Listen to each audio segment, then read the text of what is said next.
네, 오늘 한층 더 강한 폭염이 예고된 가운데 정부는 전력 수급 고비를 넘기기 위해서 집중하고 있습니다. 네, 이런 가운데 오늘부터는 재가동을 앞당겨 허용한 신월성 1호기가 100% 가동되고 있는데요. 취재기자 연결해 보겠습니다. 조영성 기자. 네, 경제부입니다. 네, 정말 오늘 낮 불볕더위가 더 극심해질 것으로 예고가 됐는데 이번 주 36도 폭염까지 지금 전망되는 이런 상황이죠. 그렇습니다. 이번 주 초 소나기 영향으로 다소 더위가 누그러지면서 지난 이틀 동안은 최고 기온이 34도 안팎을 나타냈습니다. 기상청은 오늘부터 한동안 낮 최고 36도에 이르는 폭염이 올 것으로 보고 있습니다. 또 이상 기온이 이어질 경우 이번 주 더위가 상한선이 아닐 수도 있다는 분석도 나옵니다. 기상청 브리핑 들어보겠습니다. 태풍이 북상하면서 남쪽에 있는 공기를 끌어올릴 경우 첫 번째는 비가 내릴 확률도 높지만 비가 내리지 않을 경우 굉장히 고온다습한 공기를 우리나라 쪽으로 끌어올리기 때문에 오히려 기온이 올라갈 수 있는 정반대 양상이 나타날 수도 있습니다. 지금 이 상태가 7월 달에 극한이라고 보기는 어렵고요. 네, 이렇게 날씨가 더워질수록 아무래도 에어컨도 많이 쓰게 되겠고 이 전력 대란이 일어날 수 있다는 걱정도 커지고 있습니다. 정부 어떻게 대응하고 있습니까? 네, 먼저 그래픽 보며 설명하겠습니다.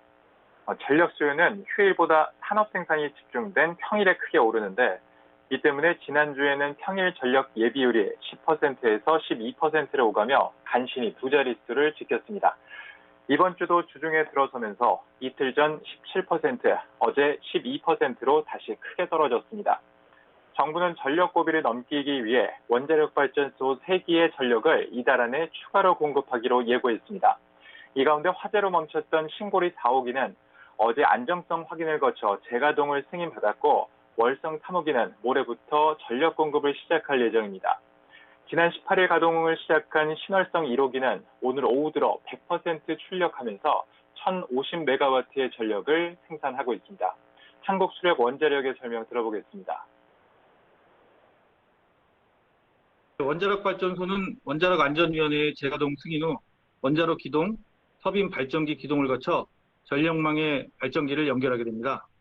신월성 1호기는 지난 18일 오후에 개통 연결했으며 이후 원자로 특성 시험, 출력 증가 운전 등을 거쳐 전출력 시점은 21일 오후입니다. 앞서 김부겸 국무총리는 전남 나주의 전력거래소를 방문해 전력 수급 상황을 점검하고 예비율이 충분하다며 비상 상황 준비를 마쳤다고 설명했습니다.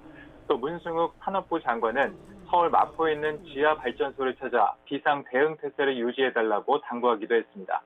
앞서 정부는 극심한 폭염과 경기 회복에 따른 산업 생산이 늘면서 이번 주가 전력 예비율이 가장 낮을 것으로 보고 전력을 추가 공급하는 데 집중했습니다.